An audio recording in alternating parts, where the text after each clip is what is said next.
এখন একজন মানুষের প্রেসার হয়েছে, যদি প্রেসার কন্ট্রোল না করে, প্রেসারের ওষুধ নিয়মিত না খায়, তার কি সমস্যা হবে? শেষ।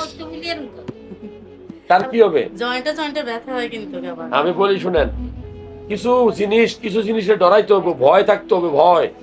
এই যে আপনাকে যে পেশেন্টটা দেখছি, এটা প্রেসার থেকে স্ট্রোক করছে, কথা বলতে পারে না, হাঁটতে পারে না, তার এক পাশ অবশেষে। আমার কিন্তু ডাক্তারে বারবার এটা বলতেছে।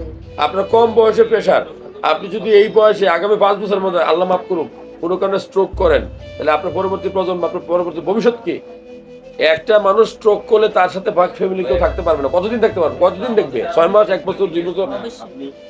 এই জন্য স্ট্রোকের প্রথম কারণ হচ্ছে প্রেসার বাড়া, ঠিক আছে? প্রেসারটা বেড়ে যাওয়া, কথা কি বুঝতে পারছেন? আর প্রেসার বাড়লে আর একটা সমস্যা আছে, কিডনি নষ্ট হয়ে যায়। প্রেসার বাড়লে হার্ট অ্যাটাকও হয়, প্রেসার বাড়লে স্ট্রোকের প্যারালাইসিস হয়।